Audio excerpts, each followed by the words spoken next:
Assalamualaikum warahmatullahi wabarakatuh. Innal hamdalillah nahmaduhu wa nasta'inuhu wa nastaghfiruh wa na'udzu billahi min syururi anfusina wa min sayyiati a'malina. May yahdihillahu fala mudhillalah wa may yudlil fala hadiyalah. Asyhadu an la ilaha illallah wa asyhadu anna Muhammadan abduhu wa rasuluh la nabiyya ba'dah. Allahumma salli wa sallim ala nabiyyina Muhammad sallallahu alaihi wasallam wa ala alihi wa sahbihi wa man sara ala nahjihi ila yaumiddin, amma ba'd. Ayo ikhwah, kita lanjutkan kajian tafsir. Kali ini masih surat ke-7 ayat 79. A'udzu billahi minasyaitonir rajim. Bismillahirrahmanirrahim. Fatawalla anhum wa qala ya qaumi laqad ablaghtukum risalata rabbi wa nasahtu lakum walakin la tuhibbunan nasihin. Fatawalla, maka dia berpaling. Ya, berpaling itu bisa jadi berbeda arah, ya kan? Kalau kaumnya itu menghadap ke timur, berarti dia berpaling menghadap ke barat. Bisa diartikan menyingkir, dia pun nyingkir. Ya, karena terakhir ini Nabi Saleh sudah di titik jenuh. Ya. Kaumnya itu sudah minta diturunkan azab. Nah, jadi di satu titik Nabi Saleh pun menyingkir, mengevakuasi diri, karena itu tadi siksa akan turun. Dalam ayat yang lain dijanjikan 3 hari setelah mereka minta, ya, diberi waktu 3 hari. Tapi ternyata mereka tidak mengubah keputusannya, tetap minta. Waqala, lalu berkata dia Saleh, ya qaumi, wahai kaumku. Laqad, la yang tidak panjang itu hanya sungguh, sumpah. Kalau ada walaqad itu 3 berarti. Tapi di sini cuma ada laqad, wa-nya nggak ada. Berarti sungguh, sungguh. Qadnya juga sungguh. Sungguh-sungguh ablaqtu. Aku sudah tablik. Ablaqtu itu diambil kata iblaq, ya. Menyampaikan. Aku sudah menyampaikan kepada kalian apa yang disampaikan, risalata Rabbi, risalah Tuhanku. Yang dibawa Rasul adalah risalah, yang dibawa Nabi adalah naba. Yang dibawa Rasul risalah, yang dibawa Nabi naba. Naba menjadi nama surat, surat ke-78, naba. Jadi naba itu berita kenabian, risalah berita kerasulan. Jadi sangat bergantung kepada definisi Nabi dan Rasul. Ya, Rasul itu pejabat, pejabat yang ditunjuk Allah. Rasul. Kalau Nabi orang pilihan tapi tidak dijadikan pengurus, maka Nabi bukan Rasul, Rasul bukan Nabi. Tapi setiap Rasul ada Nabi. Setiap Rasul ada Nabi karena pangkatnya lebih tinggi. Jadi Rasul adalah orang yang diberi wahyu, yang ditugasi untuk menyampaikan. Kalau Nabi, orang yang diberi wahyu tapi tidak mendapat tugas menyampaikan. Tapi kalau dia mau nyampein nggak apa-apa, karena setiap muslim kan harus menyampaikan. Ya, sama dengan mubalik dan orang biasa lah. Muslim dengan mubalik. Setiap muslim mubalik. Ya. Setiap mubalik ya muslim. Tapi mubalik lebih wajib daripada muslim biasa. Setiap mubalik pasti muslim, karena dia ilmunya lebih daripada muslim. Kita kembali ke sini. Wa nasahtu lakum, dan aku menasihati kalian. Walakin, akan tetapi, la tuhibbun, kalian tidak menyukai, tidak senang an-nasihin, terhadap orang-orang yang memberi nasihat, memberi masukan. Itu terjemah ya, jadi terjemah sama tafsir itu berbeda. Bagaimana pandangan mufassir? Ibnu Jarir mengatakan fa'adbara salih anhum hina stanjalahul azab, maka Nabi Saleh pun mungkur. Adbar itu mungkur karena dubur kan, dubur. Adbar itu Nabi kata dubur, duburnya berbalik, yang tadinya ngadep ke sono jadi ngadep ke sini, berpaling. Hina stanjalahul azab, saat mereka meminta segera turunnya azab, saking nggak percayanya. Wa aqaruna kata Allah, dan mereka melukai ontanya Allah. Kan salah satu mukjizat Nabi Saleh adalah onta. Ya, mukjizat-mukjizat diberikan oleh Allah kepada nabinya. Semua nabi dibekali mukjizat sebagai bukti ya. Tapi mukjizat yang diberikan pada nabi-nabi itu sudah off, berhenti setelah nabi itu wafat. Kecuali Nabi Muhammad. Itu bedanya. Jadi aku ini sama dengan nabi-nabi. Bedanya mukjizat mereka berhenti setelah kematian nabinya, setelah kematian pembawanya. Sementara mukjizatku akan berlangsung sampai hari kiamat. Jadi tentu saja sabda Rasulullah menginspirasi kita. Mukjizat yang sudah terbuktikan oleh sahabat dengan kita itu lebih banyak kita. Karena kan dia terus kebuka gitu. Di zaman Rasul mungkin belum banyak yang terbuka, terutama soal hitung-hitungan. Sehingga mereka mengatakan nahnu ummiyun kharijan an ardihim. Nah ini jelas ya. Menurut Ibnu Jarir, mereka pun menyembelih, mereka pun melukai ontanya Allah, kharijan min ardihim, di luar dari tanah mereka. Jadi ontanya itu digiring keluar daerah mereka, di sanalah dibunuh. Ya.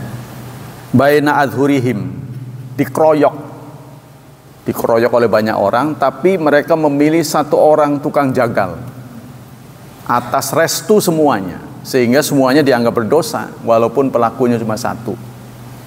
Jadi kalau ada pembunuhan, si pembunuh ini menjadi kesepakatan banyak orang, 10 orang menyewa pembunuh. Ya, yang bunuh masih si A itu yang dibayar. Tapi yang 10 ini tetap mendapat qisas dalam ajaran Islam. Li'anna Allah Ta'ala zakarahu awha ilaihi ay inni muhlikum ba'da salas. Artinya Allah di ayat yang lain menjelaskan, aku akan hancurkan, aku akan musnahkan mereka setelah 3 hari. Ya, ditunggu 3 kali 24 jam. Wakila inna lam tuhlak ummatun wa nubiya ban azhuriha. Ada pendapat yang mengatakan Nabi beserta pengikutnya tidak dihancurkan. Ya tentu saja. Kan azab itu berlaku untuk semua. Azab kalau udah turun, yang baik dan yang jahat kena. Tapi dalam kasus seperti ini, tentu Nabi dan pengikutnya diselamatkan dulu, dievakuasi. Ya, baru mereka ditimpakan azab. Fa akhbarallah jalla sana'u an khurujis salih baina qaumihi alladzina atau ala rabbihim. Maka Allah mengkhabarkan tentang keluarnya Saleh. Artinya perginya Saleh dari kaumnya, karena dia tahu azab akan tiba. Ya, di antara kaumnya yang durhaka. Nah, keluar Nabi Saleh. Hina aradallah ihlala uqubatihi, saat Allah menghendaki mendatangkan azab untuk mereka. Fatawalla anhum, maka ya Nabi Saleh mengevakuasi diri dari mereka. Atawalla ini menyingkir. Wa qala liqaumi Samud, dan dia berkata kepada kaumnya namanya Samud, nabinya namanya Saleh. Laqad ablagtukum risalata rabbi. Seren ya, aku sudah menyampaikan, sudah tak sampaikan nama kalian. Wa addaitu ilaikum ma amarani bi adaihi ilaikum rabbi min amri wa nahi. Artinya aku sudah sampaikan pada kalian apa yang diperintahkan kepadaku untuk menyampaikannya, yaitu perintah dan larangan. Wa nasahtu lakum, dan aku sudah memberi nasihat pada kalian fi adai risalatallah ilaikum fi tahdhirikum ba'sahu bi iqamatikum ala kufrikum bih. Dan aku sudah memberi nasihat pada kalian dalam menyampaikan risalahku ini. Walakin, akan tetapi, la tuhibbun, kalian tidak suka an-nasihin, kepada orang-orang yang memberi nasihat. Orang yang memberi nasihat enggak, memberi masukan enggak disukai. Artinya orang yang melarang anittibai ahwaikum, melarang kalian mengikuti hawa nafsu. As-sadina lakum an syahawati anfusikum, dan menghentikan syahwat diri kalian. Ya, itulah pesan dari ayat ini. Hadis-hadis berkaitan dengan ayat ini. Dari Abi Thalha, anna Nabi Allah amara yauma badrin bi arba'ati wa ishri rajulan min sanadi Quraisy faqadhafu fitwa min atwa'i badrin khabithin mukhbath. Suatu saat Nabi ya menyuruh di perang Badar 24 pemuka Quraisy, lalu mereka berhasil dibunuh di perang Badar. Faqadhafu fitwa, lalu dimasukkan ke dalam sumur jenazahnya itu. Ya, dimasukkan ke dalam sumur. Wa kana idza dhahara ala qaumin aqama bil ursah salasalayat. Beliau satu saat membawa sahabatnya mengunjungi tempat itu, mengunjungi sumur itu. Summa masya wa tabu ashabuh. Beliau berjalan diikuti oleh sahabatnya. Lalu mereka berkata, manara yantaliqu ila ba'di liyabadah hatta qama ala syafati raqi. Kata sahabatnya satu sama lain berkata, Rasulullah kok ngajak ke tempat terbuka, ya, outdoor gitu, di lapangan. Ini biasanya Rasulullah kalau akan ke tempat terbuka ini biasanya buang hajat, untuk kepentingan buang hajat biasanya. Kok tumben ini ngajak banyak orang? Faja'ala yunadim bi asma'ihim wa asma'i abaihim. Di sana, tiba di sumur itu, Rasulullah memanggil nama-nama jenazah orang-orang Quraisy yang dimasukkan ke situ. Wahai fulan bin fulan, fulan bin fulan. Ayasurukum anakum ata'tum Allah wa rasulah. Apa salahnya kalau kalian taat kepada Allah dan Rasulnya? Tentu ini ucapan penuh haru ya. Kenapa sih kalian gak mau nurut pada Allah dan Rasul? Ngomong ke sumur itu. Fa inna qad wajadna ma wa'adana rabbuna haqqan. Sesungguhnya kami sudah mendapatkan apa yang Allah janjikan. Fa hal wajadtum ma wa'ada rabbukum haqqan? Apa kalian dapat yang kalian inginkan? Sudah dapat? Tuh, Rasulullah bertanya kepada korban-korban yang jatuh dari orang Quraisy yang dikubur di situ. Faqala Umar pun berkomentar, yang ikut dalam rombongan itu. Ya Rasulullah, punten Rasulullah, matakallama min ajsadin la arwahalaha. Anda bicara bukan dengan orang, ya? Loh, kok ngomong sendiri? Gitu kan, artinya orang mati kan ini.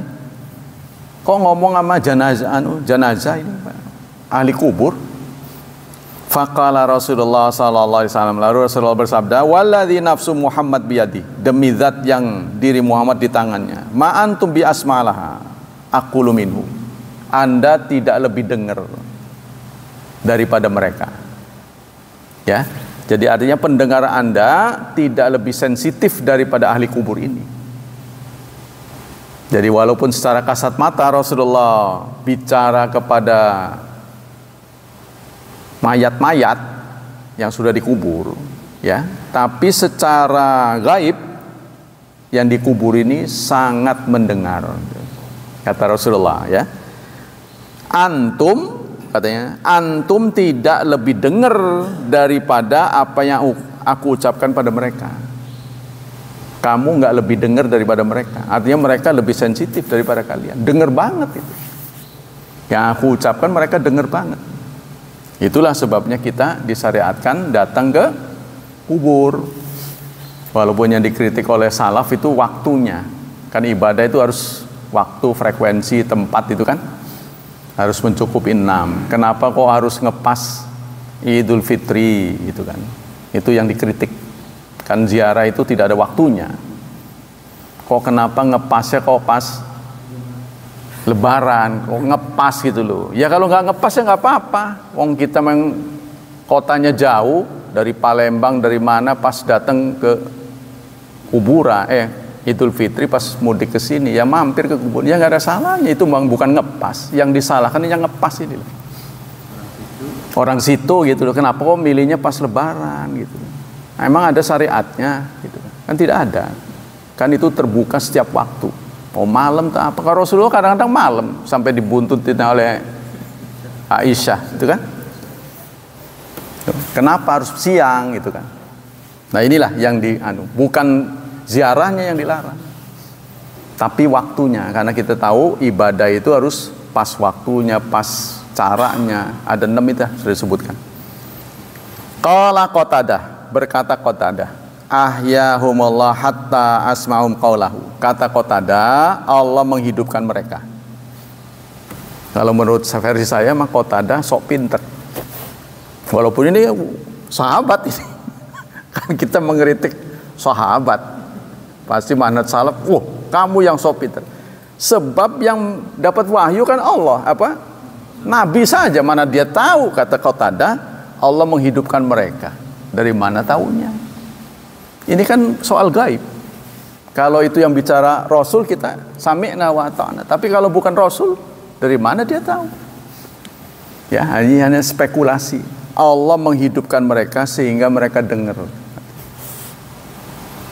Jadi artinya kalau kuburan-kuburan kita nggak dengar gitu, kan kita juga ngomong assalamualaikum ya ahlad dar, ya kan? Assalamualaikum, nggak dengar buat apa kita salam? Udah tahu nggak bakal dijawab. Kan yang mengucapkan salam tahu bakal nggak dijawab kan? Tahu persis. Tapi disyariatkan salam. Assalamualaikum ya ahlal kubur. Antum lana salaf wa nahnu lakum tubba. Inna insyaallah wa inna insyaallah bikum lahikun. Sebenarnya beda saya dengan kamu hanyalah waktu. Nah, begitu kurang lebih. Antum lana salaf wa nahnu lakum tubba. Beda aku dengan kalian itu cuma waktu. Kalian duluan, saya belakangan. Tar nyusul. Wa inna lakum, sesungguhnya kami terhadap kalian lahikun, akan nyusul. Itu ucapan ziarah. Beda aku dengan kalian cuma karena waktu. Nanti saya juga nyusul. Baik-baik ya. kurang lebih begitu. Tapi kan yang baca nggak ngerti. Kita lanjut. Hadis berikutnya, nggak ada ini. Jadi Rasulullah berdiri di situ, ya, namanya sumur Roki ini adalah sumur yang belum dibuatkan bangunan, jadi masih berlubang tapi belum disemen gitu. Pinggirnya ini, jadi masih ditutup di situ katanya. Jenazah-jenazah dari orang-orang Quraisy, ya, yang menjadi korban di perang Badar, kan kebanyakan kan korbannya dari orang Quraisy. Orang Islam menang lah singkatnya. Nanti setahun berikutnya terjadi perang Uhud. Kalah umat Islam. Kalahnya karena indisipliner. Bukan karena kalah ini. Kalau disiplin mah insya Allah menang. Tapi karena nggak disiplin itu pasukan pemanah. Nah, itu banyak yang menjadi korban. Lebih dari 70 katanya. Nah itu selesai. Bab tentang kisah Nabi Saleh. Sekarang kita beralih ke Nabi Lut. Walutan, dan kepada Lut. Idh qala liqaumi, saat ia berkata kepada kaumnya, atatun al-fahisha, masa kamu mendatangi fahisat, sesuatu yang menjijikkan. Yang dimaksud di sini adalah sodomi, ya. Ma sabaqakum biha min ahadim minal alamin, yang tidak mendahului kalian dengan fahisat itu dari seorang pun dari alam semesta.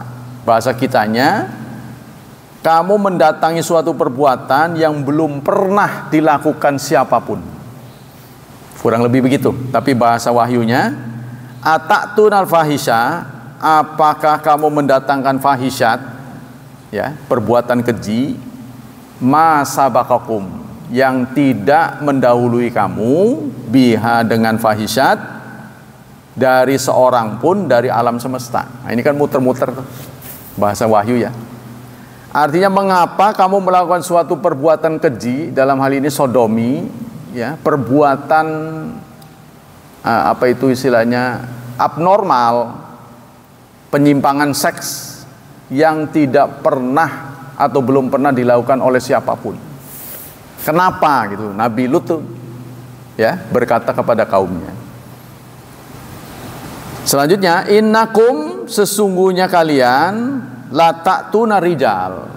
Kalian di sini adalah laki-laki. Innakum kan laki-laki, mudzakkar gaib, ya. Mudzakkar mukhatab. Mengapa kalian laki-laki mendatangi laki-laki? Tuh, ya. Ta'tun ini sini ada mudzakkar mukhatabin.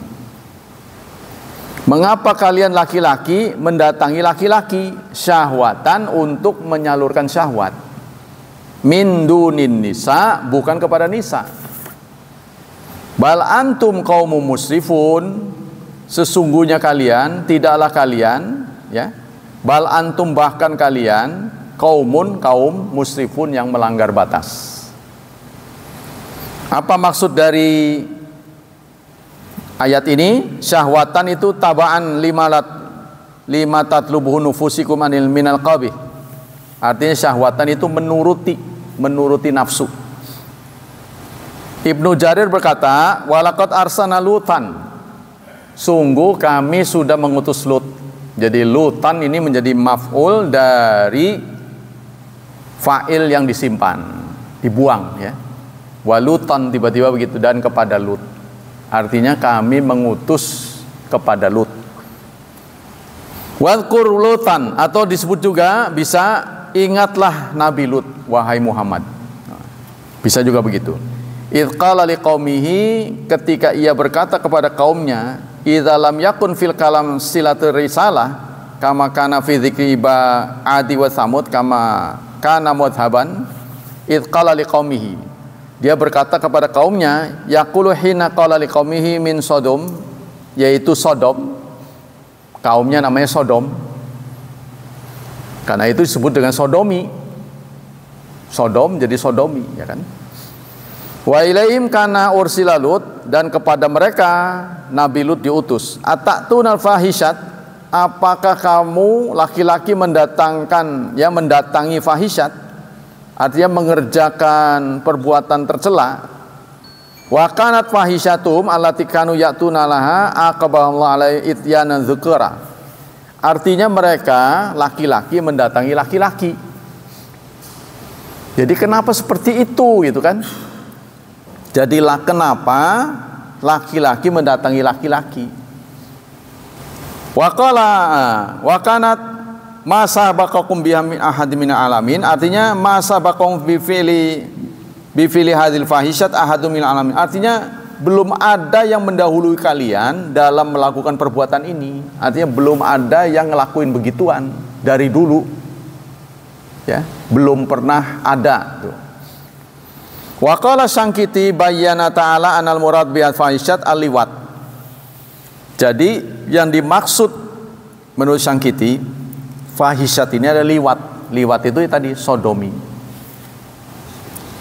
Innakum la ta'tuna rijal syahwatan min dunin nisa. Kalian mendatangi laki-laki untuk penyaluran syahwat, bukan kepada perempuan. Wa bayyana dzalika aidan atatuna dzukrana minal alamin. Kamu mendatangi laki-laki, artinya binatang pun tidak pernah melakukannya. Ya kan? Pejantan mendatangi pejantan tuh nggak ada, yang ada berantem. Kayak begitu. Tapi ini kok diperlakukan seperti perempuan, seperti pasangan. Nah, ini yang namanya melanggar kebiasaan. Abnormal namanya. Qala Ibnul Qayyim fi maradi hikayati wa dzikri lamah tajjabi man dhahaba ila an uqubatul liwat asyadu min uqubati zina. Kata Ibnul Qayyim, hukuman untuk orang yang melakukan sodomi itu seharusnya lebih berat daripada zina. Karena apa? Pelaku sodomi ya, ini susah dideteksi. Sehingga harus dihukum lebih berat. Contohnya ada 2 orang, satu laki satu perempuan, mudah digerebek. Kalian suami istri bukan? Oh, bukan ya, kan ketahuan tuh, kan ketahuan. Sekarang kalau 2 laki-laki bergandengan, ya, kamu ini pelanggaran, enak aja, dia bisa berantem itu. Ya kan? Kalau laki perempuan bukan muhrim kan bisa dideteksi. Tapi kalau di masyarakat laki-laki dengan laki-laki gandengan, seperti saudara juga dengan teman satu masjid pulang gandengan.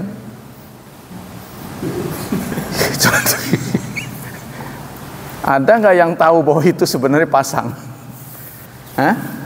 Siapa yang ngira dia pasangan sebenarnya? Kan nggak tahu kan? Nggak bisa dideteksi, karena itu harus dihukum lebih berat. Karena ini ada kelainan. Kalau laki-laki dan perempuan tidak ada kelainan, cuman keabsahannya saja. Kalau itu kelainan dan keabsahan tidak bisa disahkan itu. Sebenarnya yang menolak ini bukan hanya Islam, semua agama langit sebenarnya. Orang Nasrani juga, Vatikan menolak. Vatikan juga menolak sebenarnya sodomi ini. Tapi karena dia melihat orang Islam sudah bereaksi, dia diam aja, cari aman. Kata Ibnul Qayyim, seharusnya orang yang melakukan sodomi itu diberi hukuman lebih berat, ya, karena susah dideteksi. Bayangkan, orang yang berzina itu hukumannya derak, dirajam. Tapi pelaku sodomi dihancurkan oleh Allah. Ini kan satu bukti bahwa ya, dosa dari orang yang melakukan sodomi itu lebih berat. Malah dijadikan kontes ya. Kontes ratu apa tuh? LGBT. Itu kan direstui oleh PBB. Kenapa rahasia direstui? Karena masalah populasi. Populasi manusia di dunia ini semakin membengkak. Kalau ini dibiarkan, nanti orang kaya menurun. Kan jumlah orang makin banyak, yang perlu makan makin banyak. Sumber daya alam, sumber daya manusia akan habis, berkurang. Jadi harus dibatasin. Bagaimana cara pembatasannya? Mengurangi populasi. Pertama dengan perang. Perang kan mengurangi kan? Cepat. Tapi perang berakhir dengan kehancuran. Nanti habis perang ngedangdanin lagi. Invest lagi. Ya kan? Memang dengan perang nanti diturunkan itu harga diri bangsa-bangsa yang perang. Otomatis nilai uang akan naik. Mereka membutuhkan senjata. Nah, kita jual-jualin spare partnya segala. Itu tujuannya. Karena itu di backing. Kalau orang perang tuh biasanya dua blok, blok barat atau blok timur. Pasti perang itu selalu satu membela sana, satu membela sini. Jadi perang itu tidak efektif. Cara lain gimana? Maka dimusnahkan dengan penyakit. Nah, kemarin COVID, korbannya drastis banyak, menurun kan? Nanti sehat lagi. Dunia keuangan, dunia bisnis sehat lagi. Begitu kata mereka, teorinya. Yang ketiga, dengan kan ini orang punya populasi bertambah ini kan karena penyaluran syahwat. Gara-garanya kalau nggak ketemu kan nggak mungkin punya anak. Kan karena cloning udah jelas ditolak kan. Cloning pada binatang sudah berjalan, tapi pada manusia nggak boleh. Wong nggak di cloning udah banyak. Jadi angguran kelon, bukan cloning. Kelonan. Ya. Nah, ini justru pertambahan penduduk banyak dari dunia Islam. Dunia Islam. Karena dunia Islam udah nggak peduli. Kalau dunia barat kan mulai berkurang populasi itu. Sehingga mereka memberikan apresiasi kepada penduduk yang punya anak. Contohnya Singapura, itu negara membantu persalinannya gratis, kasih hadiah. Tapi kalau kita sebaliknya, ya, kalau lebih dari batas KB, wah nggak dapat nggak dapat tunjangan dan sebagainya. Itu supaya syukurin loh punya anak banyak-banyak. Nah, begitu kurang lebih. Nah, kita kembali. Cara apa yang efektif? Maka mereka bisa menyalurkan syahwat, tidak punya anak. Ya, maka dimandulkan tuh dengan alat kontrasepsi diantaranya alat KB kan, KB nggak mungkin punya anak, tapi masih bisa bocor, ya kan? Maka satu-satunya nggak bisa punya anak sejenis, tuh, sejenis kan, perempuan dengan perempuan sampai kapanpun nggak punya anak. Laki dengan laki sampai kapanpun gak punya, tapi tersalurkan syahwatnya. Maka itulah dibiayai oleh dunia. PBB punya program itu, LGBT, itu program PBB. Maka Indonesia gak bisa nolak makanya. Yang bisa nolak masyarakat. Masyarakat demi keamanan jangan di situ, begitu kan? Pihak keamanan paling begitu, jangan di situ. Tapi gak berani memusnahkan ini. Orang pelaku LGBT di penjara gak mungkin. Tapi tidak disahkan. Walaupun ada upaya-upaya sekarang. Sekarang kan belum lama ini saya juga ikut rapat dengan PKN ya, Naib.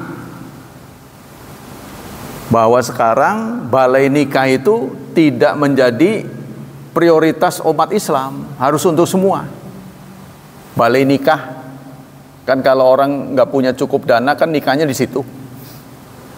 Jangan orang Islam doang dong. Nah, sekarang ini artinya Departemen Agama itu bukan agama-agama.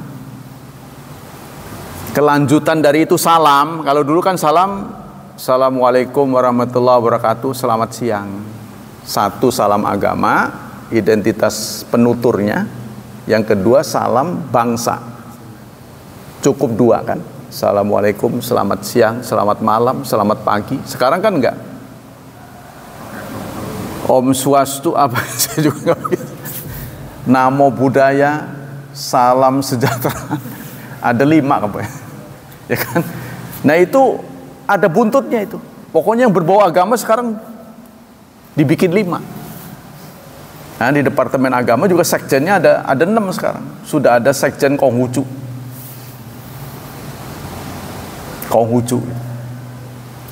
Nah, begitu juga nanti tempat balai nikahnya itu hanya sekarang ini hanya mengesahkan pernikahan orang Islam. Nanti enggak. Mereka juga nuntut, "Weh, jangan dia doang dong." Nah, itu kan. Nah, itu yang terjadi. Tidak kecuali Cilegon. Ya, jadi ini banyak sekali digiring oleh Ibnul Qayyim dalil-dalil yang seharusnya membawa kita penghukuman terhadap sodomi lebih berat daripada zina. Ya, Kalau zina itu masih menjadi delik aduan ya. Sepanjang diadukan baru mendapat perlindungan hukum. Tapi kalau nggak diadukan, masyarakat ridha, ya sudah. Sepanjang tidak mengganggu, ya kan? Nah ini, jadi sampai berlembar-lembar, ya singkatnya kita ambil saja sebuah hadis. Rasulullah bersabda, "Man wajadtumuhu, barang siapa di antara kalian yang menemukan, ya, orang ya'malu amala qaumi Lut, yang melakukan perbuatan Nabi Lut, kaumnya Nabi Lut, faktulu, bunuhlah al-fa'ila wal maf'ul, dua pelakunya, ya, dua-duanya bunuh." Nah, tapi kalau zina ini kan berpeluang tidak mati kan, berpeluang tidak mati, seperti diderak orang yang belum menikah melakukan zina, itu cuma diderak, dicambuk 100 itu nggak sampai mati ya, karena boleh jadi durasi cambukan satu dengan cambukan lain tuh ada istirahatnya, yang nggak tahu aturannya bagaimana, apa mau 100 tok pok pok pok pok pok pok gitu, pakai mesin tok tok tok tok tok tok, pegel 100 ya, pegel kan, apa seperti di Aceh kan ada juga hukuman derak, ya kan? Tapi mereka katanya masih pilih kasih, katanya begitu tuh. Kalau orang yang tidak punya nama, tidak terkenal, itu bekasnya kayaknya merah gitu. Bekasnya merah punggung itu. Tapi kalau orang yang punya jabatan, ketika ditawari istirahat nggak usah, lanjut aja katanya. Tapi kalau yang rendahan udah kelenger duluan, jadi istirahatnya karena ini ngelihat kesian gitu. Katanya begitu ya, mudah-mudahan enggak ya. Tapi menurut berita-berita begitu, masih pilih kasih katanya. Jadi tergantung kepada eksekutornya ya. Dipukulin orang nggak punya bargaining lah singkatnya. Duit nggak punya, kuasa nggak punya, lah orang mati lebih lebih bagus. Mengganggu doang ini, belantaran singkatnya kalau bahasa Betawi itu, belantaran. Tapi kalau orang yang mulia itu pok gimana, istirahat nggak terus aja. Biar cepet, katanya begitu. Nah ini namanya tidak adil ya. Jadi tetap saja kelakuan manusia itu berbeda dengan aturan, tetap saja. Di Saudi juga saya dengar begitu, kalau yang menjadi pelaku bangsa lain diusahakan menjadi korban, diusahakan dihukum gitu loh. Tapi kalau mereka sendiri, mereka usahakan lepas dari hukum, terutama kalau benturan dengan orang Indonesia. Majikan dibunuh oleh karyawan, oleh biasanya orang Indonesianya harus terjerat hukum kalau yang menjadi korban mereka. Tapi kalau yang menjadi korban orang Indonesia, majikannya berusaha kabur, bayar, sehingga bebas dari hukum. Mereka bisa bahasa sendiri, kita nggak bisa. Benar kan kamu yang melakukannya?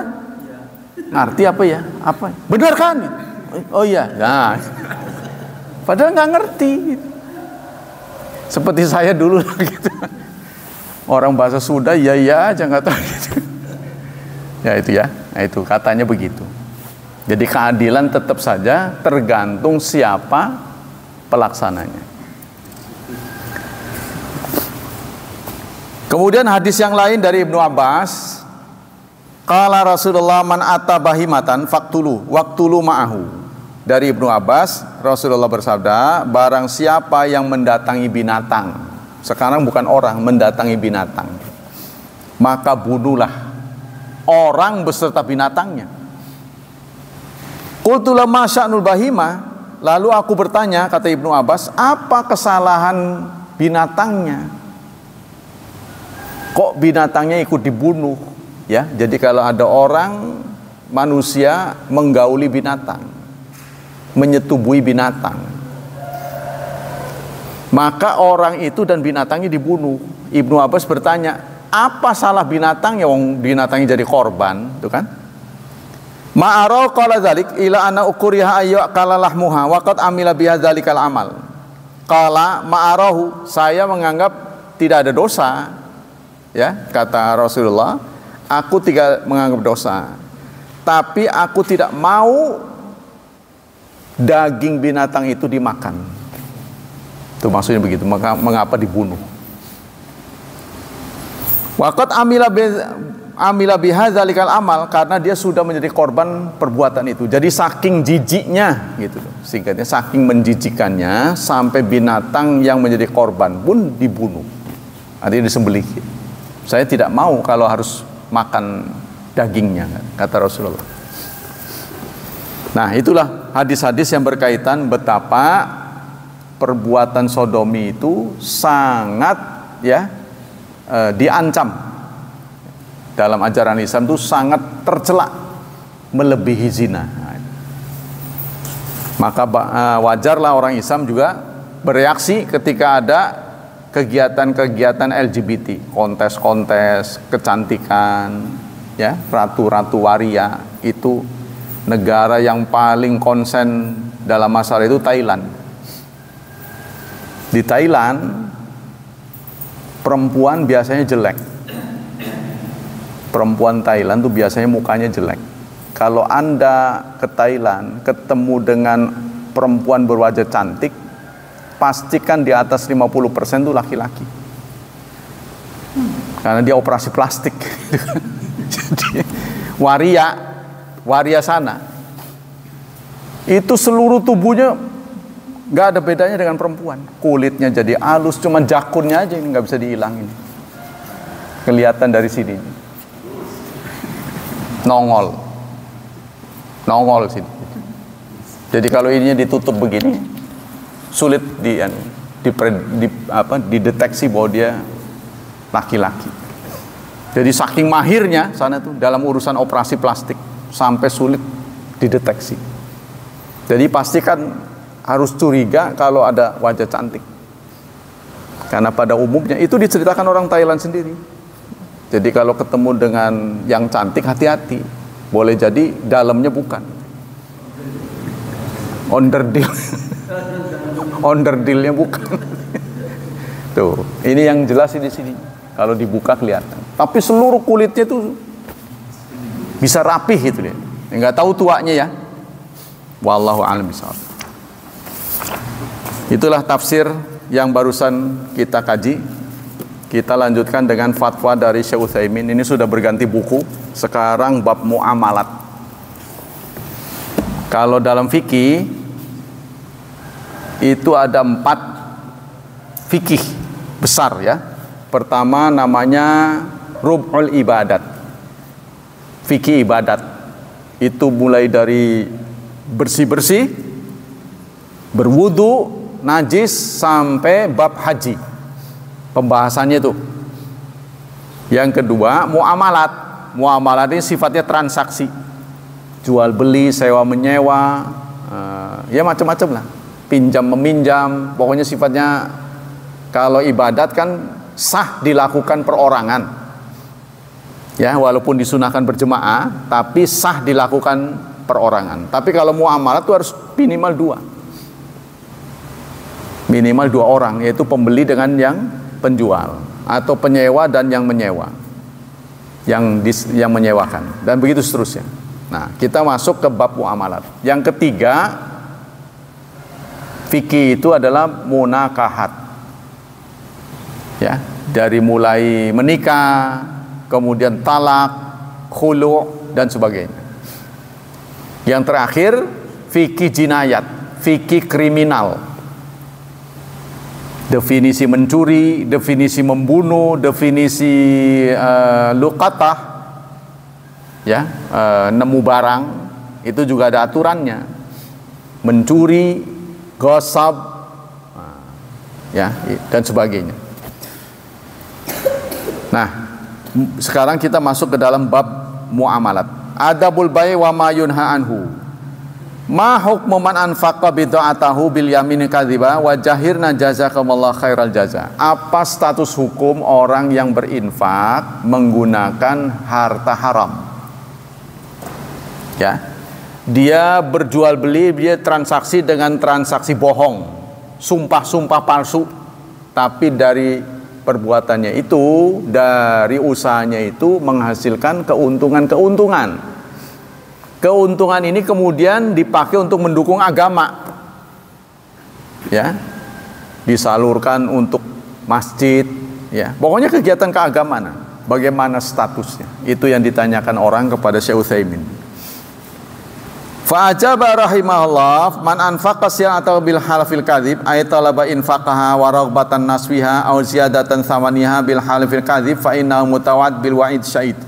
Orang yang seperti itu ya diancam dengan ancaman berat. Apa ancamannya? Annallaha la yanzuru ila yaumil qiyamah. Allah tidak akan melihatnya. Ya, wala yuzakkihi, dan Allah tidak akan membersihkannya. Walahu azabun alim, dan dia akan mendapat azab yang pedih, yaitu sebuah keganjilan, ketidaklengkapan kebahagiaan seseorang ketika dia datang ke satu rumah. Contohnya, dia berkunjung ke satu rumah, yang punya rumah nggak nengok-nengok acan. Anda berkunjung ke satu rumah, ketemu pemilik rumah, dia nggak ngajak bicara, nggak noleh pada kalian. Bagaimana perasaannya? Dia tidak melarang untuk masuk rumah itu, tapi begitu pas-pasan dia melengos, nggak ngajak bicara. Kira-kira begitulah Allah nanti di hari kiamat. Kalaupun masuk surga, Allah tidak akan melihatnya. Padahal nikmat surgawi yang tertinggi adalah melihat Allah. Jadi dia tidak mendapat fasilitas melihat Allah. Murtakabun likabiratin min kabair dzunub, karena dia melakukan dosa besar, fa'alai ayatuba ilallah mimma sana'a. Tapi yang nerima kalau nggak tahu mah nggak berdosa.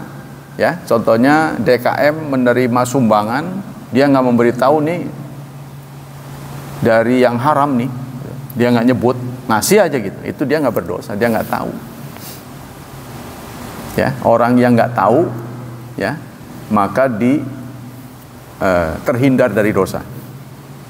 Wa ala ya'uda lidzalik, dan seharusnya dia bertobat, tidak mengulanginya. Wa ya'lama anna rizqallah la yusab min ma'asi, dan dia harus yakin bahwa rizki Allah tidak harus didapat dengan cara maksiat. Masih banyak ya dengan cara-cara yang dibenarkan.